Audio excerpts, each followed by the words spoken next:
குழந்தை அமுதும் உண்ண குணதயாளம் தெரிந்ததே. ஆளும் புனித பரமேஸ்வரி குணகுன்றதான் அடைகின்றதான் அமுதூட்டுதான். பக்தியின் மொழி சிந்திதான் அழகு குழந்தை கடவுள்தானே. பிரபு, சபைக்கு நேரமாயிற்று. நாங்க சாப்பிட்டுட்டு இருக்கோம். இன்னைக்கு கூட சபைக்கு வர மாட்டோம். அப்பா, நாம சாப்பிட்டு முடிச்சோடனே போய் விளையாடுவோம்ல. ஆமா கண்ணப்பா, நான் இன்றும் சபைக்கு வரவில்லை என்று மகாமந்திரியிடம் கூறு. சரியாம்மா? பிரபு, தினமும் இதை கண்டு கழிப்பது எங்கள் அதிர்ஷ்டம். நீங்கள் இதே போல் சந்தோஷமாக இருக்க வேண்டும் என்பது எங்களின் விருப்பம். மகா மந்திரியிடம் அறிவித்து விடுகிறேன். தாத்தா, நீங்க சாப்பிடலையா? நீங்கள் இருவரும் சாப்பிட்டால் அனைவரும் திருப்தி அடைவோம். சென்று வருகிறேன்.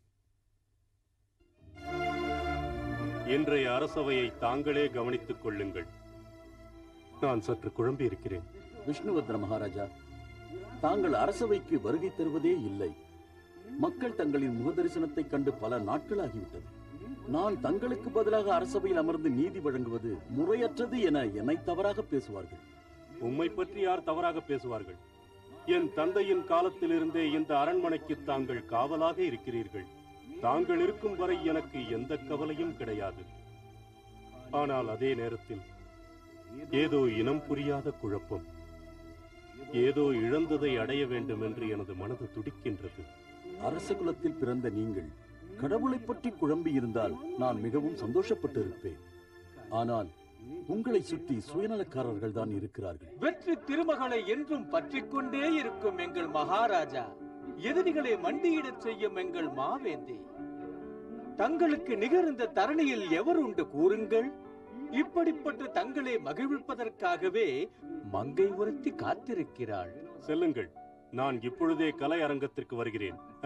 நிகழ்ச்சி ஆரம்பமாகட்டும். மகாமந்திரி, எனக்கு வேலை இருக்கிறது. நீங்கள் இங்கிருந்து செல்லலாம்.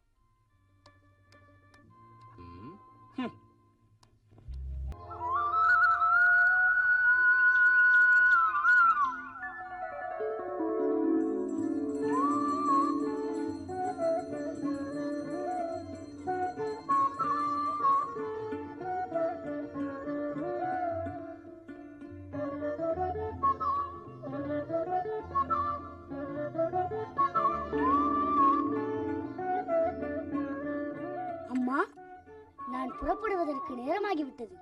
எனக்காக குருகுலத்தில் அனைவரும் காத்துக் கொண்டிருப்பார்கள். என்னை ஆசீர்வதித்து அனுப்புங்கள்.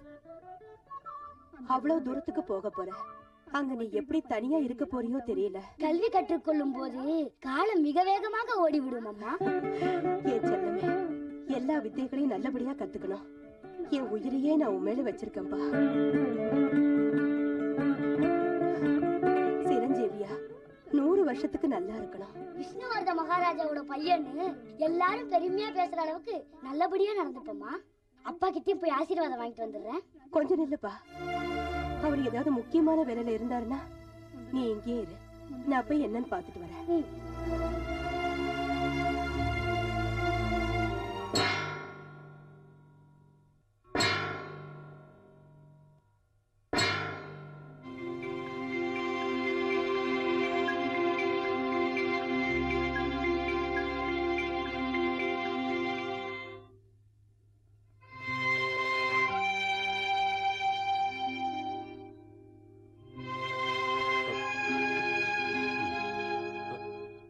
மன்னிச்சிருங்க சுவாமி. மன்னிக்க வேண்டுமா ராகினி? எதற்கு?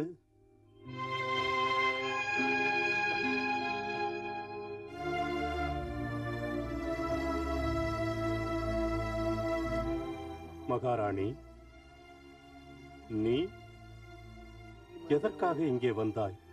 ஒரு அவசர வேலையா வந்த. மன்னிச்சிருங்க. முக்கியமான விஷயமா? ஆமா சுவாமி, நம்ம பையன் ராஜவர்தன் குருகுலத்துக்கு போக போறா. பிரயாணத்துக்கு அவன் கிளம்பிக்கிட்டு இருக்கான். சந்தோஷம், சென்று வரட்டும். உங்களுடைய ஆசீர்வாதத்துக்காக உங்க பையன் காத்துக்கிட்டு இருக்கான். இப்போது நான்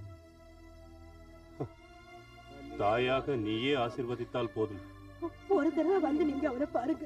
அதுக்கப்புறம் 12 வருஷத்துக்கு அப்புறம் தான் அவனை பார்க்க முடியும். என்னை தொந்தரவு செய்யாதே, சென்று விடு. செல். உங்க மகனை குருகுலத்துக்கு வழி அனுப்பி வைக்கிறதை விட அப்படி என்ன வேலை வந்தது உங்களுக்கு? இந்த வாழ்க்கையை நீங்க யாருக்காக வாழ்ந்துகிட்டு இருக்கீங்கன்னு ஒரு தடவை யோசனை பண்ணி பாருங்க சுவாமி.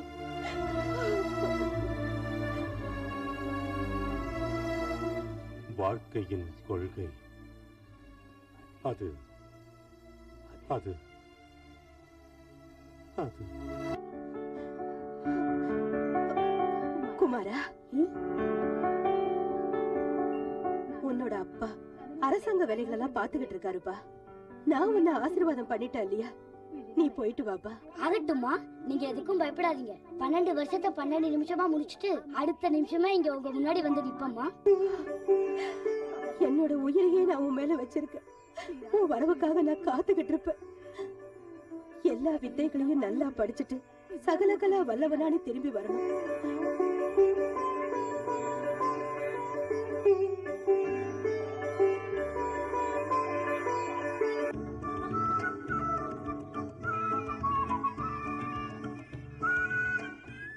நலமுடன் அனைத்து சௌபாகியங்களையும் பெற்று வாழ்க.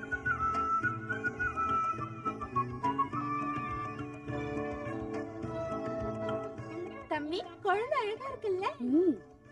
ரொம்ப அழகா இருக்கு.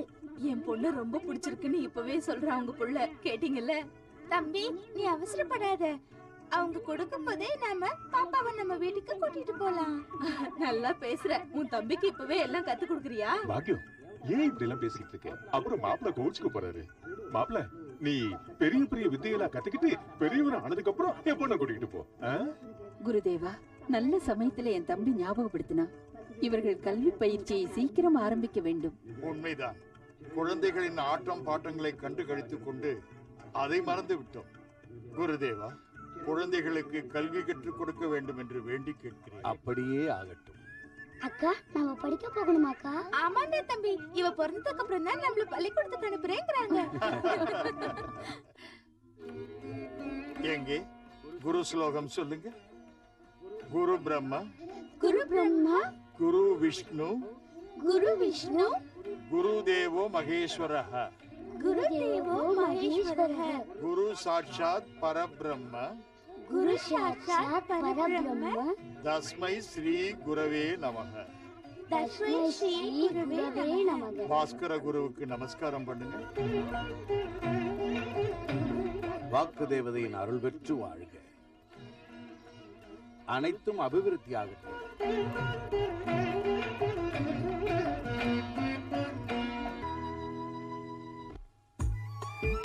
காட்டில் வாழும் ராணி போல் இருக்கிறாய். உன்னுடைய பெயர் என்ன? என்னோட பேரு லவங்கி. லவங்கி. ராசாவுக்கு வணக்கமுங்க. எங்க ராசாவுக்கு வணக்கமுங்க. மகாராஜாவுக்கு தாள வணங்குறானுங்க. இந்த பொண்ணு என் தங்கச்சிங்க. நல்ல புத்திசாலிங்க. ஆட்டம் பாட்டம் தெரிஞ்சவங்க. உங்க மேல ஆசையா இருக்காளுங்க. யார் நீ? காட்டுல இருக்கிற காட்டுவாசிங்க. உங்க அடிமைங்க. உங்களை பார்க்க வந்திருக்கோம்ங்க. காட்டு அரசன் சிம்மநாயகனுக்கும் உனக்கும் தொடர்பு இருக்கிறதா? சிம்மநாயகன் எங்க அப்பா தானுங்க.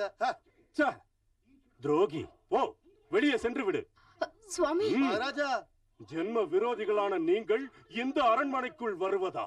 உங்கள் இருவரையும் இங்கேயே கொன்று விடுகிறேன். ராஜா, ராஜா. டேய் முட்டாள், உனக்கு மூளை இல்லடா. உங்களுக்கு துரோகம் செஞ்ச எங்க அப்பா எப்பவோ இறந்துட்டாரு மகாராஜா. இப்ப நாங்க எல்லாருமே உங்க தாசான தாசர்கள்னு சொல்லுடா. ஐயா கால்ல விழுந்து மன்னிப்பு கேளுடா. கேளு.